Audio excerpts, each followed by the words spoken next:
Me pregunta Raquel si estoy leyendo Insomnio, y la verdad que no, que estoy leyendo Tiempo sin lluvia, entre muchas cosas que tengo para leer, y me encantó esta novela. Esta novela de Sinan John es una maravilla. Entonces, Ay, qué bueno, Mónica. vamos a Sí. empezar a hablar de Chai y luego me hables de todos los libros que tienes y un poco las editoriales independientes. ¿Qué es Chai?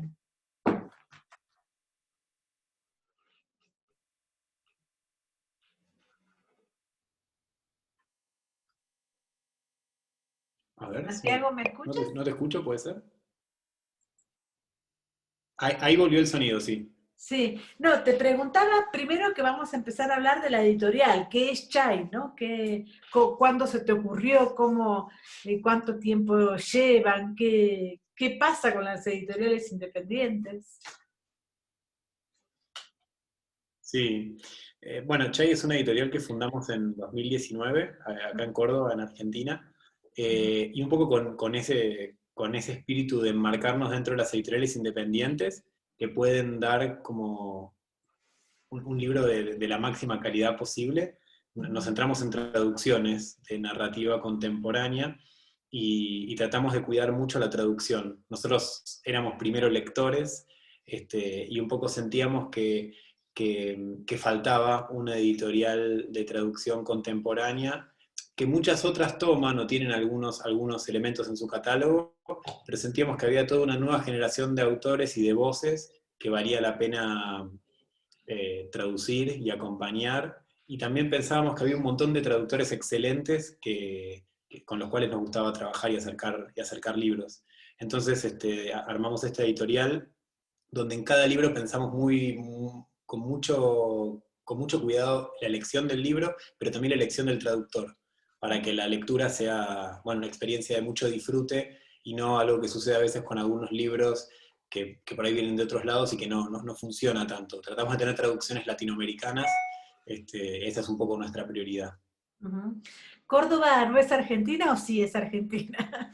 Es una broma, pero ¿qué pasa ahora en Córdoba? ¿Qué pasa con la literatura ahí? Cuéntame un poquito. Bueno, Córdoba tiene, me parece, una tradición editorial muy importante Ajá. y dentro de las editoriales independientes también hay grandes editoriales, grandes sellos, eh, Caballo Negro, Nudista, editoriales que Mm, tienen más de 10 años, pero que están muy centradas en la literatura escrita en Córdoba, al menos en un primer momento. ujú. Eh, no había una editorial que buscara traducir, y por otro lado nosotros estamos en las montañas de Córdoba, muy aislados. Entonces nuestro Ah, trabajo es todavía más a distancia. ajá. Ahora, siempre hablo de Mircea Cartarescu, que él lo traducía a alguien y nunca había tenido éxito en España ni en nuestra lengua, digamos, ¿no? Cambió la traductora y es maravilloso todo lo que lo leemos ahora, digamos. ¿Qué sentido tiene para ti un traductor y cómo eliges al traductor, Santiago? Bueno, eso, en una editorial centrada en traducciones, el traductor es alguien fundamental. Tiene ese lugar en nuestras tapas también, ¿no? Nosotros el Ujú, traductor nada, ujú. es un elemento fundamental. Tuvimos experiencias de malas traducciones como la que cuenta Cartarescu, y me parece que pasa eso con Conan Jones, que es nuestro primer lanzamiento en México. Algo de eso sucedió en Latinoamérica. Es un autor Ujú. que para nosotros es de nuestros autores vivos favoritos, y había sido traducido hace algunos años en España, y fue una traducción muy difícil de leer, al menos en Argentina y en Chile, que son, digamos, los lugares donde más cerca estamos, y por eso apostamos a retraducir su obra, también con esta política de autor que nosotros tratamos de encarar. Vamos a traducir toda su obra, como hizo Impedimenta con Cartarescu, ¿no? Que es, bueno, Ah, un grandísimo autor, pero nos interesa, pensando en la obra, imaginarnos, hablar con un traductor, pensar cómo se amoldaría ese estilo, cómo acompañaría ese estilo, y estamos muy encima de todas las decisiones, de todas las decisiones más complejas que hay detrás de una traducción. Las trabajamos mucho con cada uno de los traductores, y solemos elegir escritores traductores también, para que puedan darle ese vuelo. Ahora, tú dijiste Conan John, yo te hablé de Sinan Jones, digamos, ¿no? ¿Es así? ¿Conan John se dice en galés? Conan Jones. Nosotros Ajá. le dijimos siempre sí, Jones, que es lo más intuitivo. Pero bueno, él es un autor galés Ujú. y la pronunciación gaélica es muy distinta y Claro. nunca escuchamos hablar en gaélico nosotros. Y el otro día hablaba con él por una entrevista y también me decía, Conan, avisales que me llamo Conan. Y bueno, le decía, hay que instalar ese nombre. Me decía, ojalá Exacto. mis padres me hubieran puesto con... Dice, un pájaro cantaba como un niño que habla solo mientras juega. Y es- son unas frases, bajo la luz del sol el mar parecía un vidrio mojado. Es decir, necesariamente tienes que tener también a un escritor traduciendo esto, digamos, ¿verdad? Acá es la traducción de Tiempo sin lluvia, Esther Cross. Habla un poco de esa relación de Conan Jones con Esther Cross y esta novela que es maravillosa.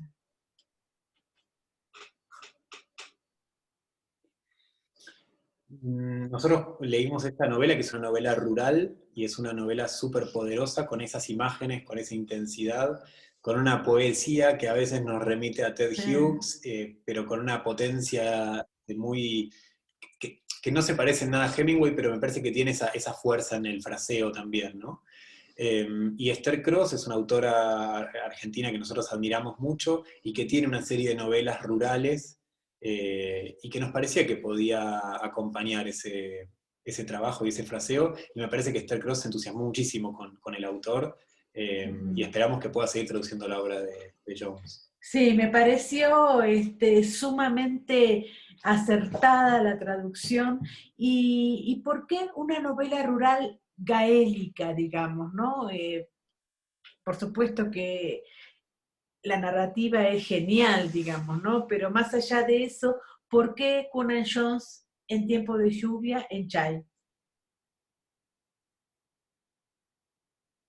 No, es muy curioso eso, ¿no? Porque es una novela sobre un día en el campo de Gales y me Ujú. parece que la genialidad es la universalidad que tiene esa narración.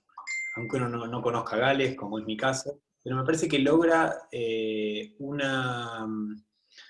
una resonancia universal, es lo que tratamos de tener en todos nuestros libros, ¿no? Cuando uno traduce un libro, para mí es muy importante la pregunta de si es pertinente para Latinoamérica, es pertinente para México, para Argentina, resuena en nuestros imaginarios y en nuestras subjetividades. Y me parece que es un libro que habla sobre ser hombre, sobre ser mujer, sobre amar, desear, temer.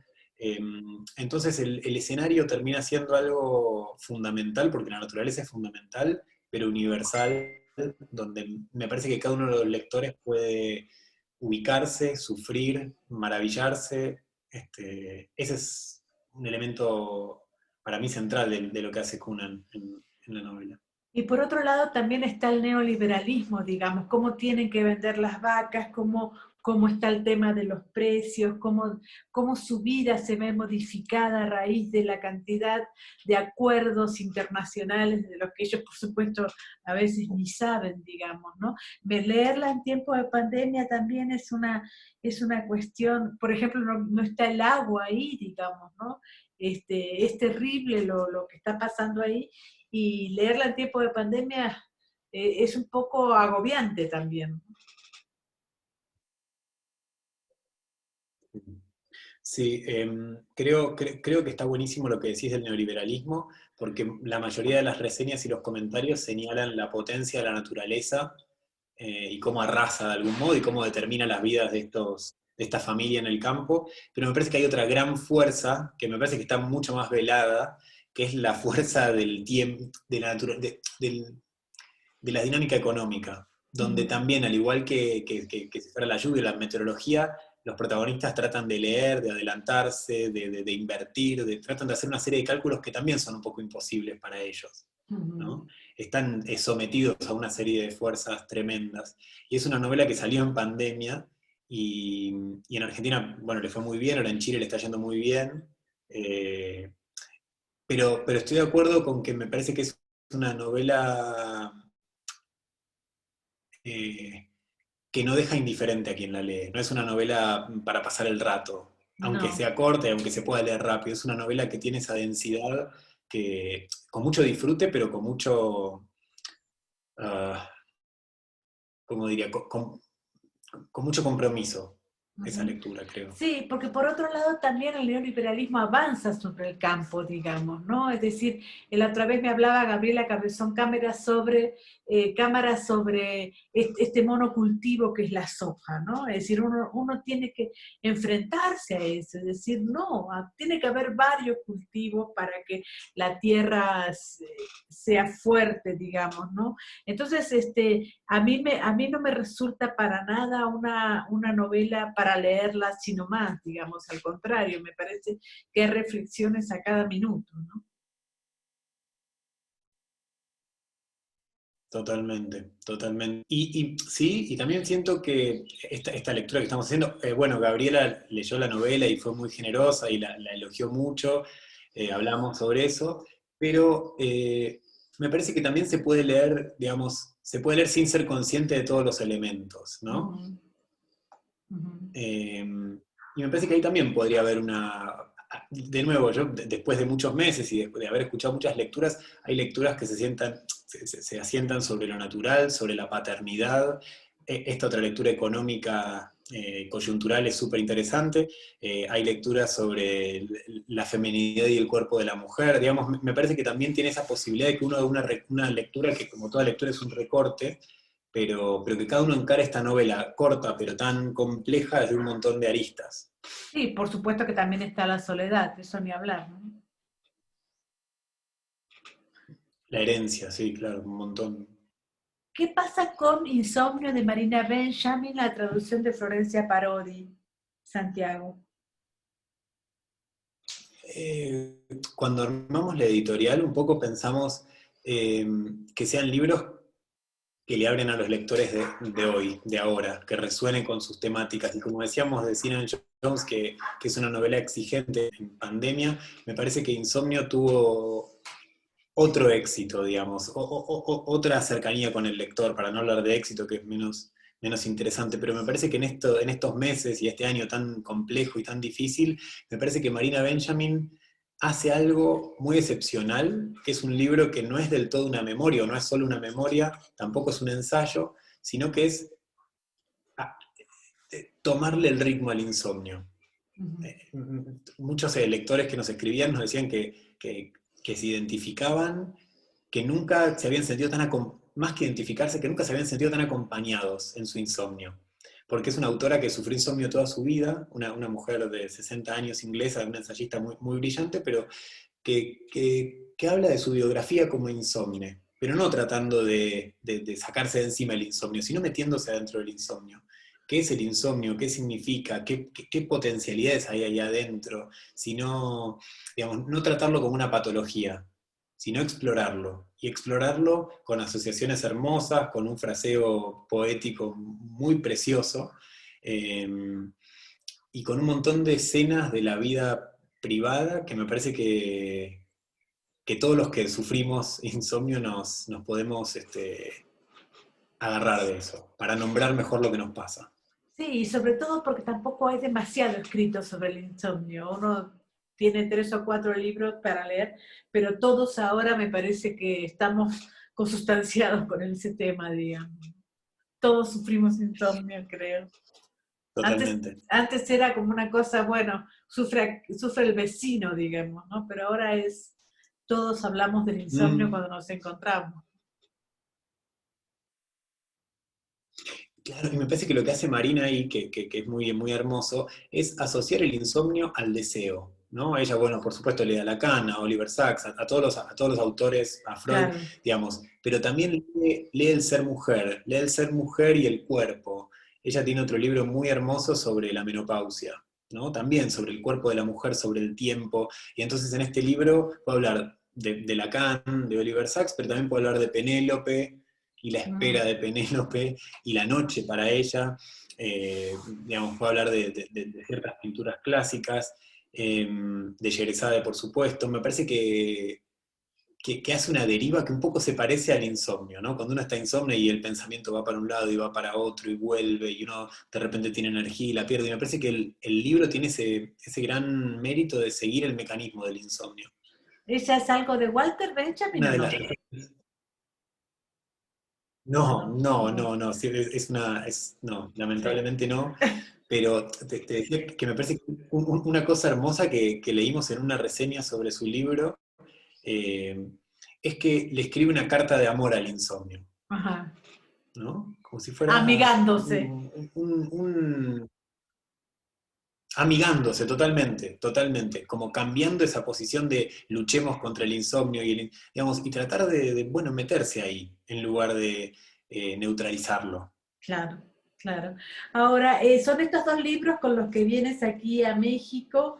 Una de las cosas que quería preguntarte ya en términos editoriales, ¿qué te pasa con los autores, digamos? Ahora estamos con una gran polémica con respecto a pretextos y a la nuevo premio Nobel, digamos, si uno no sabe exactamente para qué lado estar. Por otro lado, también piensa uno, el poeta siempre es el que paga, digamos, no sabemos cuál es el editor, cuál es el agente, pero el poeta ahora no tiene un traductor en español.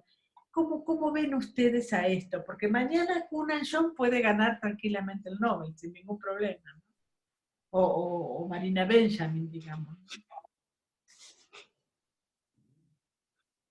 Mira, es una buena pregunta. Ujú. Yo vengo siguiendo la polémica con Louis Gluck. Nosotros tratamos de tener, no podría opinar sobre una editorial histórica como Como pretexto, porque además no pretexto, tengo claro. los elementos, pero en nuestra experiencia y en nuestra presentación con los autores, algo fundamental es la confianza y la cercanía con el autor. Me parece que los autores entienden cuando hay un proyecto que los acompañe y que confía en ellos, contrapuesto a ciertos mecanismos que tienen que ver con los agentes de instalar autores y aprovechar el anticipo más que otra cosa.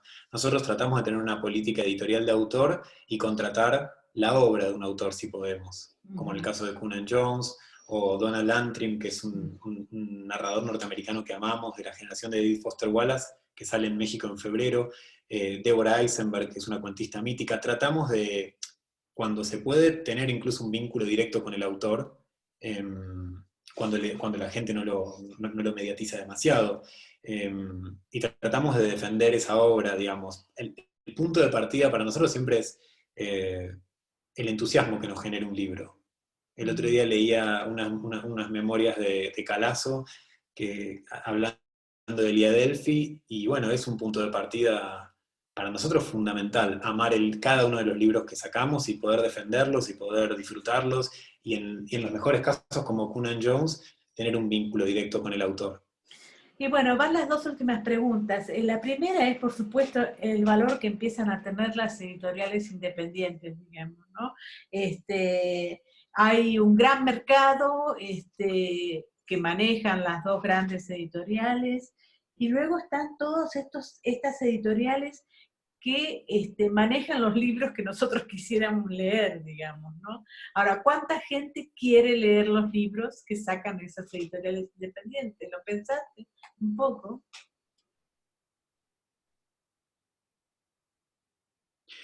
Eh,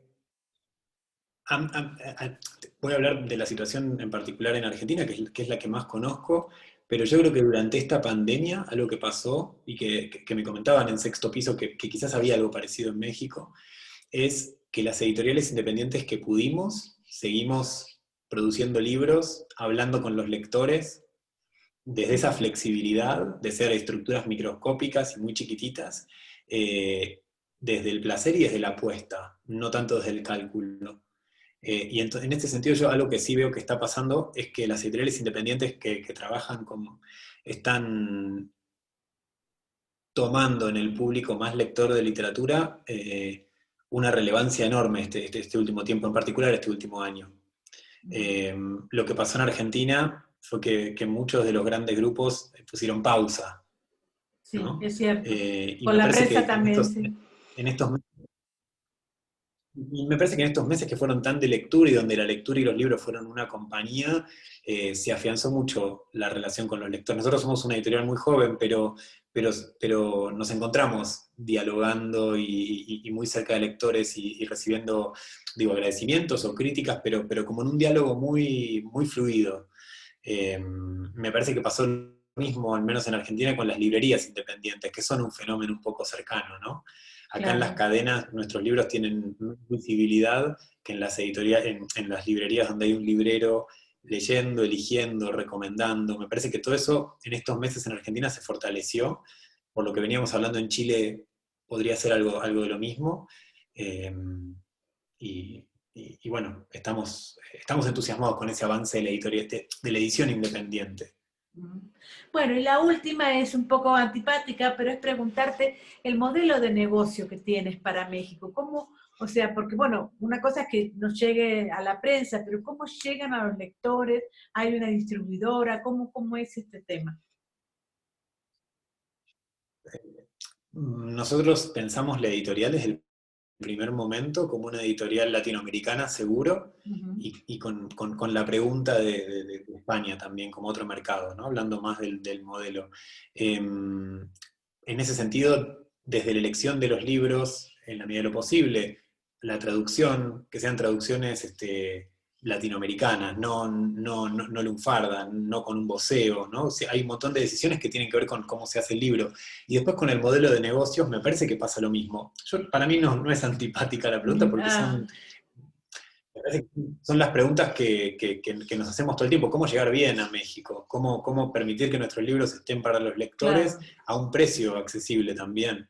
Por eso nosotros distribuimos con Sexto Piso allá y tuvimos muchas conversaciones para pensar la mejor forma de llegar y un poco entendimos que la mejor forma de llegar es imprimiendo en México, que Ujú. nuestros libros se hagan ahí y que eso permita que tengan un precio muy competitivo. Hablando de nuevo de Luis Gluck, un poco lo que pasa en Argentina ahora es que en este limbo editorial hay muy poquitas ediciones de pretextos y valen fortunas, son Claro. inaccesibles. Entonces, lo que tratamos de hacer en Latinoamérica es impresiones locales, Ajá. Ah, muy bien, muy, muy bien. ¿no? Entonces, bueno, te agradezco muchísimo la entrevista y bueno, por supuesto que vamos a dar la promoción y un saludo a Cunan Jones también, ¿eh? Muchas gracias por esto, por la conversación. Un abrazo. ¿Tenés un minuto, Mónica, Sí, claro, sin claro. grabar? Ah, sin grabar, sí, a ver. Sí, te quería contar algo. Sí, un minutito, ¿eh? Ah, Sí. ya veo cómo hago.